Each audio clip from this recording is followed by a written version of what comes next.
Okay, hi everyone. I am Alexey Panteleev from NVIDIA. I'm a DevTech engineer, and today I'm going to talk about neural texture compression. So this is kind of a practical or applied continuation of Jeff's talks here. So back in January at CES, we announced this thing called RTX Kit, which is a collection of SDKs, and some of them are centered around neural rendering and neural shading, like neural radiance cache, neural faces. And the demo on the right here is a neural materials demo that also used neural texture compression. As a quick example here of like why should you care about it at all, it's a screenshot of a scene called Tuscan Villa, and it's kind of an internal demo that we used.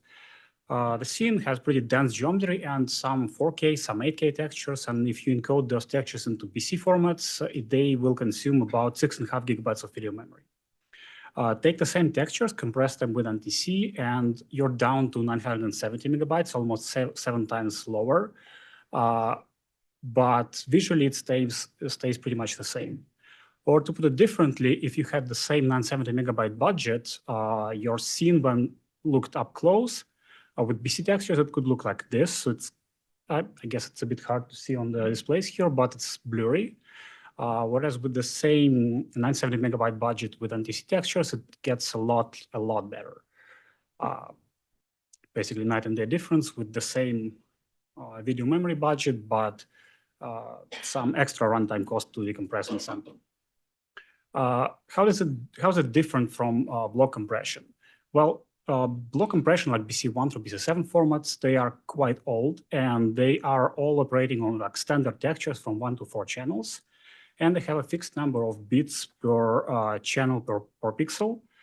So like 1 to 2 bits per channel per pixel. And most of these formats assume that the channels are correlated, like BC4 and 5 don't, but the rest of them do. But modern materials like PBR texture stacks, they have more than 4 channels. And they're often correlated with each other.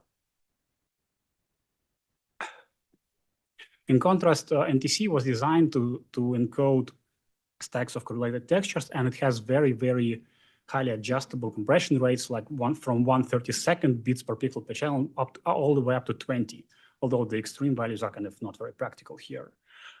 And to clear out some common misconceptions about how NTC works, it trains a very, very small network per material. It's 3 hidden layers of 64 channels each, so not as small as it could be, but still very small. And compression, in case of NTC, it's actually training of that network and the latent representation.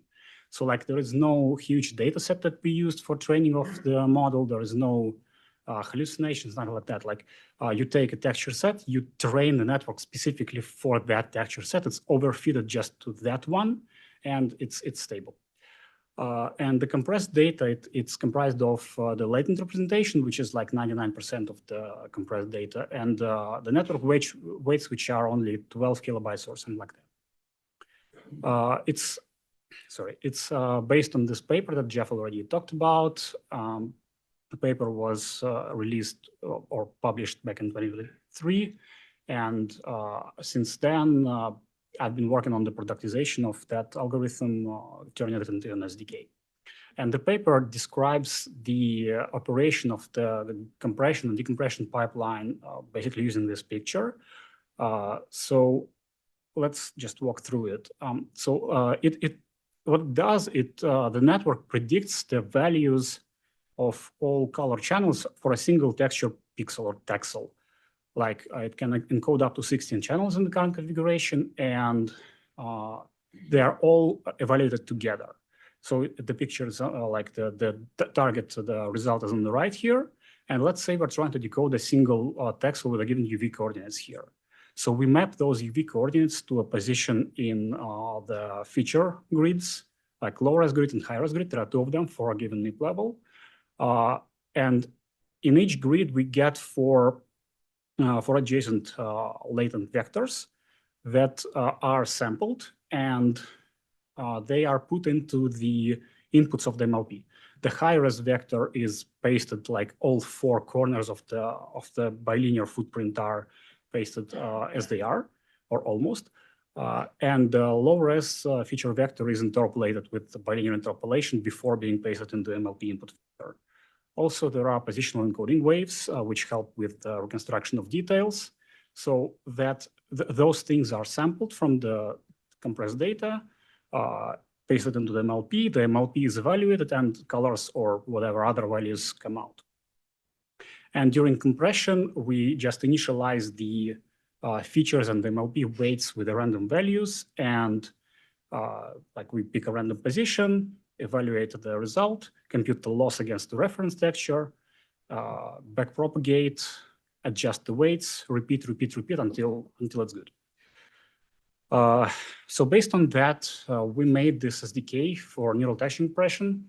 And here's just a quick overview of the key components of that SDK. So it has this library, which is the core of it, called libntc for the lack of a better name. And it has two main subsystems. One is doing the compression and decompression offline, like at content preparation time.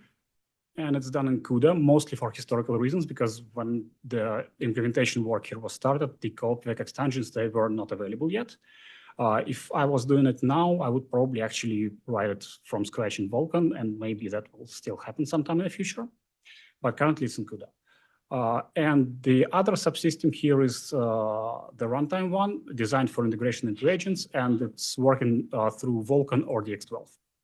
So there are also three applications there. There are more, but these are the three key ones. The command line tool, which does compression and decompression, and also mostly for testing purposes, inference and load and BC encoding.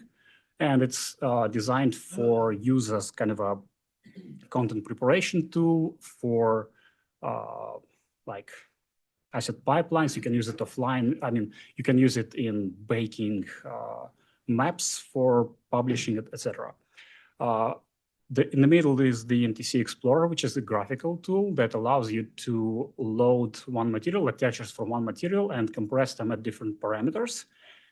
Compare the results, like what visual results do you get from various compression settings. And it actually allows you to observe how the compression is happening live, like it does some training and decompression and shows you how the training is progressing, which is pretty cool to observe. And on the right is the rendering sample, which is very basic forward renderer that can take the NTC textures and either decompress them on load or on sample. I will talk about why and how later. And you could have seen it in the hallway here running on a Jetson. So I will also talk about some interesting algorithmic improvements that were made since the paper was published, starting from the compression subsystem.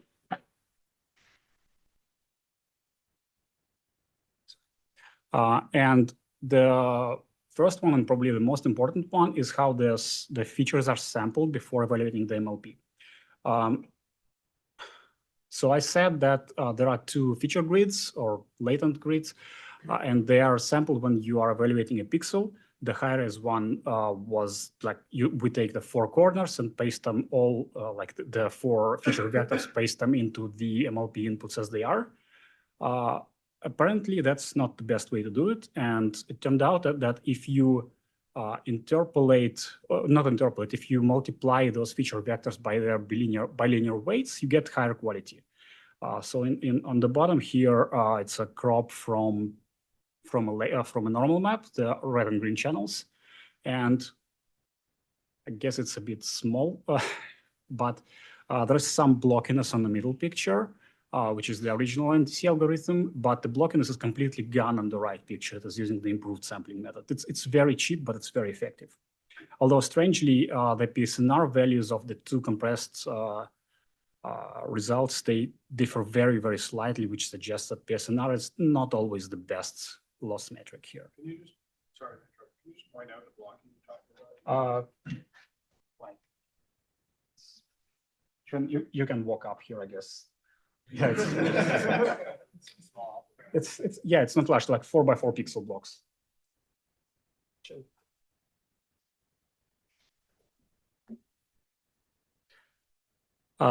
Some other algorithmic improvements that we made is that we observed that when you have some texture channels with very small scale detail, small scale in terms of the values, like here is a crop from a render of a surface that has very smooth normal map. So like the red and green values of the normal map would be something between 126 and 130, I guess. And when you have such low variation, regular NTC compression was producing something quite bad, both because of like blockiness here and pasteurization. So we figured that if you just take every channel here and scale it to fill the 0 to 1 range, like scale all the channels to fill the same range, the reconstruction result gets much better. But still, the original normal map here, in this case, it had some noise. Like it not just a very small range of values, but they were also noisy, like dithered. And that dither noise, it was basically gone during compression, but it was just smoothed out. And the output of the NTC decompression, it's a higher precision than the regular RGBA textures.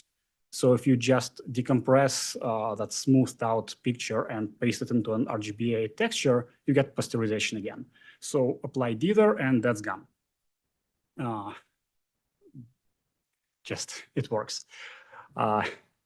And a couple other things. If you're working with HDR images, it turned out that networks don't like predicting output values that are in very, very like high range. So 0 to 1 is fine, 60,000 not fine. So just compress the HDR values using the hybrid log gamma space before compression, or something similar, I guess, would work as well. And finally, many masked materials, like, I don't know, leaves or similar things that use alpha cutouts, they have a lot of empty space, and it doesn't really make much sense storing all the values of like diffuse and specular channels in those empty space regions. So we can just use the mask channel to discard those and let the network focus on training for the important areas, whereas the mask obviously should be preserved exactly. Finally, the last small kind of algorithmic improvement is the change of the activation function. The original paper was using hard GELU. We figured that it would be nice to clamp that to a specific range so that when we apply quantization to the network, we can scale the output of the activation function to fill the range of int8s. Like we know the range it can take, so we can just scale it to that range. And that allowed us to quantize the whole network, and the final version has 4 layers as before, but layers 1 through 3 are evaluated using FP8 for the best performance. And the final layer is evaluated using int8. And the reason is that FP8 is just not high enough precision to reconstruct all the values. Like you get degradation and quality if you evaluate the last layer in FP8, because FP8 doesn't even have enough precision to represent all the values from 0 to 255. I mean, the output of the layer evaluated in FP8 is still done in FP16, but that's just apparently not enough, and using int8 there is better. And there's still, of course, a fallback version using all int8 layers available for GPUs that don't support FP16 or FP8. GPUs that don't support CoPVEC even, in which case we use DP4A. Performance for compression has also been improved quite a lot. So the original paper was using a custom CUDA training implementation that fused all the training operations together into the same shader to avoid like memory round trips. So it was sampling, doing forward evaluation, loss computation, and backprop all in one shader, which allowed them to get something like 10x performance improvement over PyTorch. But since then, a lot of other smaller optimizations have been made, including like optimized tensor core usage, occupancy, and other smaller things. And overall, right now, we are 25 to 30 times better than the paper version. So like 2 orders of magnitude faster than PyTorch. And on the right here, it's a plot of compression perf versus perf in quality versus bits per pixel in the output. And normally the perf is like 0.2 milliseconds per step, which means we can spend 100,000 steps, which is kind of enough for compression, and get like compress a stack of textures in 20 seconds on 4090. Basically train the network in 20 seconds.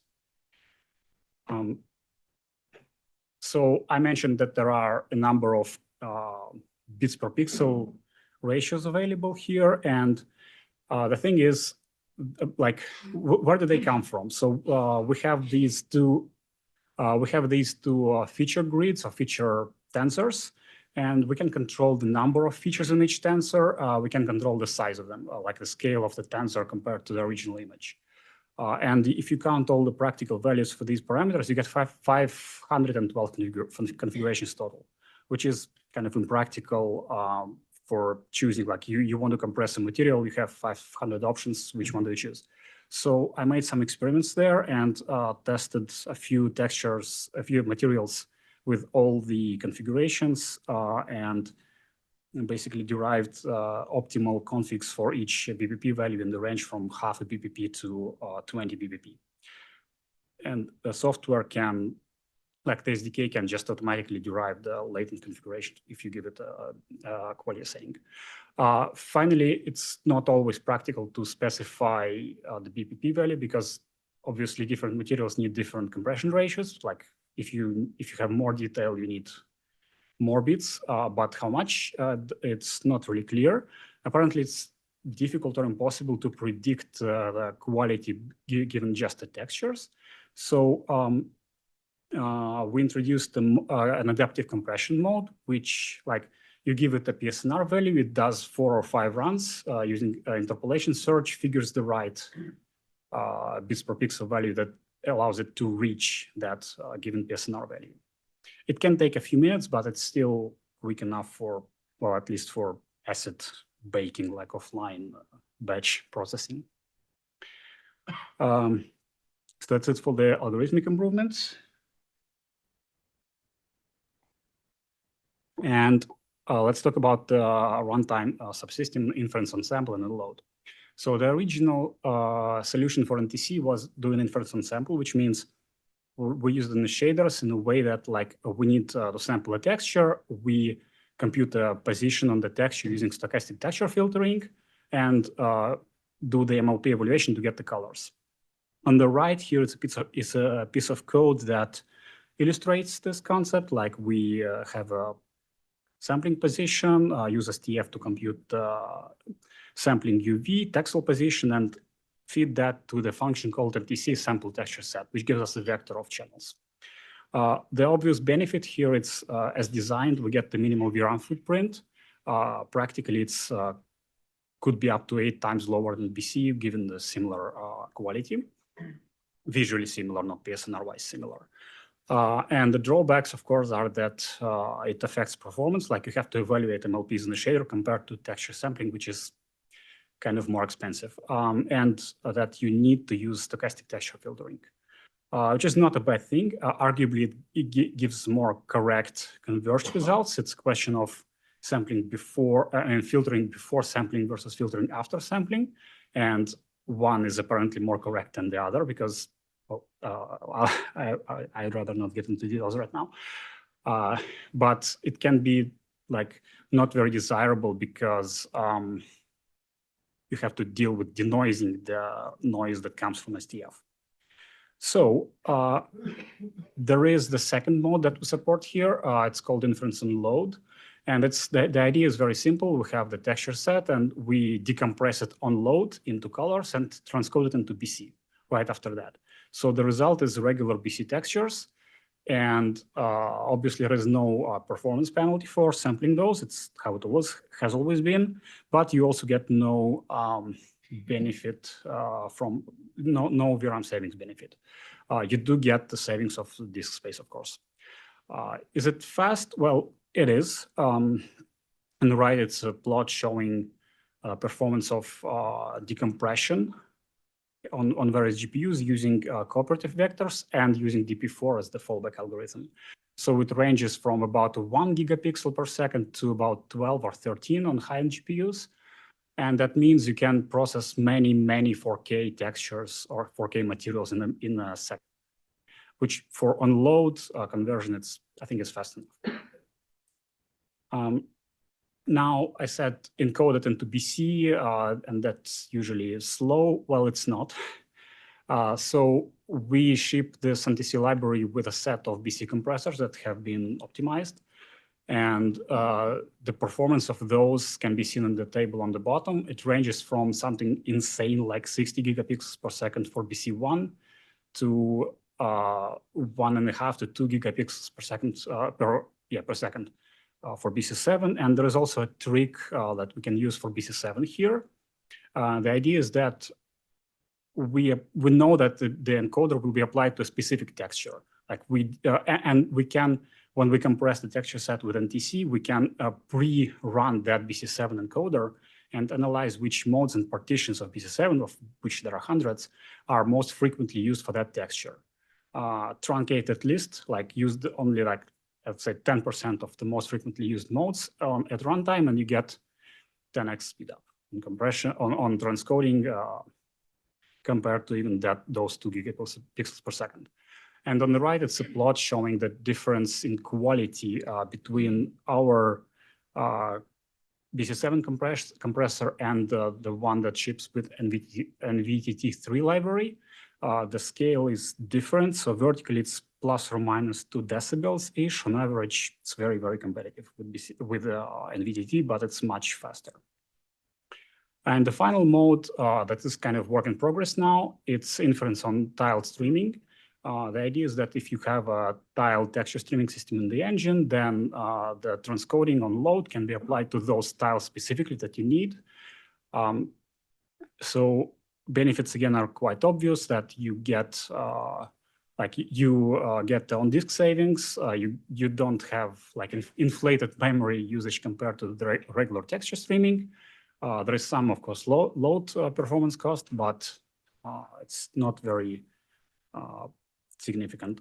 But of course, it's difficult to integrate into the streaming system, or not difficult, depending on how complex the system is. And finally, some practical considerations derived from our very limited sets of experiments that we made with NTC during the development. What should and what should not be put into the texture sets?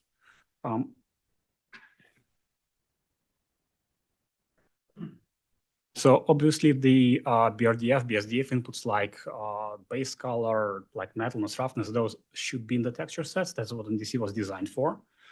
For alpha masks, it's a bit complicated because if you have a masked material, you probably have like either a depth prepass or any heat shader, and it would be expensive to decode the entire NTC material on sample when you run that shader. So if you're doing NTC, well, generally, I would recommend including the alpha mask into the NTC texture sets, but not using it on sample. Instead, decompress it on load and encode into BC4 at that time. Just use that for performance. Displacement should not be put into NTC sets because it's not used at the same time as the other texture channels, and you probably need more precision for displacement than for other channels. So store that at BC4 or BC6. Integration complexity, it can vary, and there are different aspects of NTC integration that you can consider. Asset pipeline, like how to process textures offline, it could be easy, it could be difficult, depending on the complexity of the material system. Like if your material system is fixed function or fixed format, like for example, GLTF, it's easy. But for something complicated like Unreal Engine, it could be very difficult to detect texture sets if the users can specify materials using like shader graphs. It could be even impossible to detect which texture should be put in a single bundle. So it's better if the engine has this primitive like a texture set, and the baking system would process that either as a single NTC set or as separate textures depending on the target. Integration of inference and load is probably easy, just modifications to the loading pass. And the other modes, depending on the engine, could be difficult or not so difficult, depending on how, like inference on sample, you need to modify everywhere the materials are sampled, which can be a lot, or it can be a central point, depends on the engine. Streaming depends on the streaming system. How ready is it? Well, for Vulkan, it's basically ready. All the APIs are final, the implementation is stable. You can just take it and use it right now. For DX12, not quite. I mean, we have a prototype implementation of the cooperative vectors on DX12, which functionally works, but it's not designed for shipping, and Microsoft promised some final extensions maybe later this year. So to conclude, we are, like with this SDK, we provide the tools for implementing neural texture compression in engines.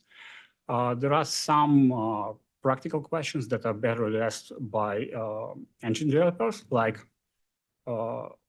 inference on streaming and definition of texture bundles. We are looking into some research questions too, like using smaller MLPs and maybe compression quality improvements and things like that. But what we already have up there on GitHub, it's pretty impressive. It's all like source available.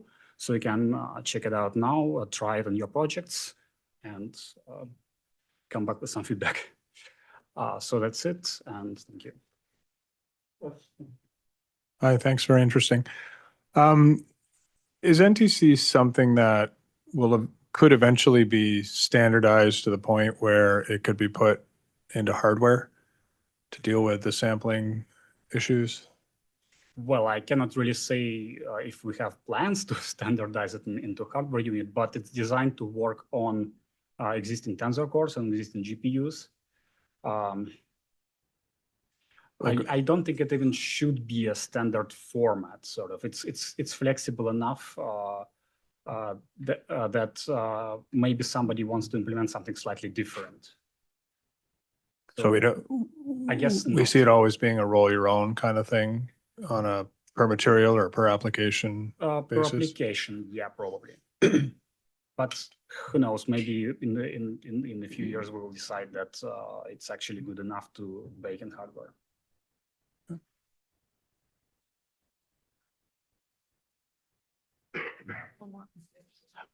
Thank you. And the question is, first, is when we are inferring textures on load, does BC transcoding also incur certain quality loss on top of what has been incurred during compression itself? Yeah, BC encoding always has some quality loss. So it could be compounded from NTC and BC, and especially since they have different types of artifacts. Like NTC is kind of blurry and BC is blocky. You can get both. Just one more. And is there a plan to support some other target formats other than BC, like ASTC, for example, in future? Not currently, and partly because there is no ASTC hardware in desktop GPUs. Thanks. You want to go first? Yeah, go on. Hi. So I guess you had some data there showing the kind of compression ratio with kind of 5 BRDF textures. How sensitive is the compression ratio to the number of materials in your material set? So if you only had 2 or 3. Can you repeat the second part again? So I guess we work on mobile. That's great. I love making things smaller. I guess what kind of bitrate efficiency differences do you see based on, I guess, number of features? So if I only had 3 PBR textures rather than 5, do you see less bitrate benefits? Yeah. So generally, if you have more channels, then the compression is more efficient. But of course, you have to spend more data to encode them. Like it's non-linear.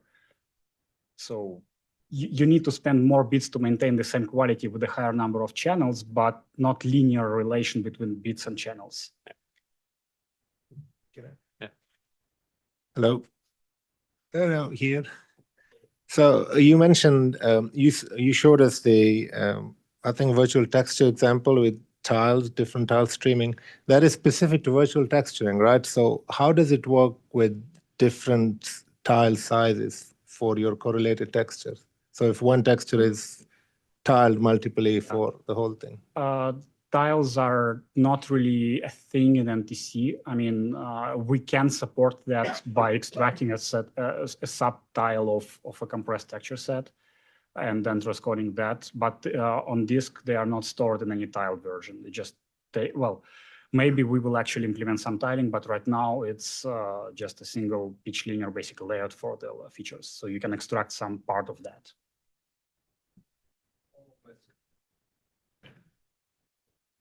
Just one question here, and then we'll back over.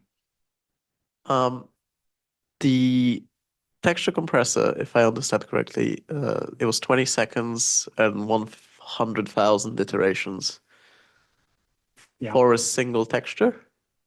For a texture set, like a few PBR texture for one material. Texture set, and that would be how many gigapixels or? So I think these numbers are for a 4K material, and it's something like 9 channels. Okay, and how many of those? No, just one material. Just one material, okay. And the tool that you have, is it open source? It's I wouldn't say open source, but it's source available, Source available. custom license. Okay, well, my question comes because I don't know if you're familiar with GeoTIFF or ECW. They are formats which are used to store very large aerial survey data. And my question was basically, what's the limit of the size of the texture that we can put into your tool, and whether we can hack your tool in a way that we can support more formats than, let's say, just EXR, PNG, JPEG, and stuff that has really crazy resolutions. Yeah, so the resolutions for compression, there is no artificial limit there. Basically, whatever fits in VRAM, I think. I definitely saw people trying to compress more than 16K by 16K and succeeding. For support of other formats, that should be pretty easy.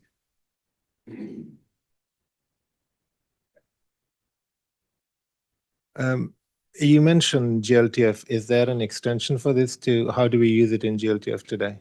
I don't exactly use it in GLTF, but the sample that the rendering sample that the SDK comes with, it has a script that will take the materials out of GLTF and compress the textures for them. And the renderer will load those materials from NTC files. Like there is no official extension or any kind of extensions right now. Okay. Just separate files. All right, cool, thanks. And I'm not sure if you showed any bandwidth numbers for the inference itself compared to BCN sampling. Well, yeah, like the speed of light sort of numbers would be these, but it's kind of it's a case when we just do inference, like we decompress a texture. There is nothing else happening in that shader. So if you use it in a real shader, like a pixel shader, for some geometry rendering, it will be slower than that. But how much slower depends on the complexity of the shader. Like problem is NTC decompression, it takes a lot of registers, and that can adversely affect the performance of bigger shaders like a path tracer. Yeah, I think we have time for one more question and then. So you mentioned texture filtering. So obviously it's not possible to do that in hardware anymore. And you mentioned that, yeah, we can rely on stochastic filtering and apply DLSS, for example, or temporal accumulation in general. Do you think it could be part like of the training and inference then, that you infer already like the filtered result instead? It's a difficult question. We tried to make the network output filtered texels. And I think it's possible, but it results in a significant degradation of quality or maybe increase of the network size, which are both not good. All right, thanks. Okay, thanks very much. Thank our speaker again.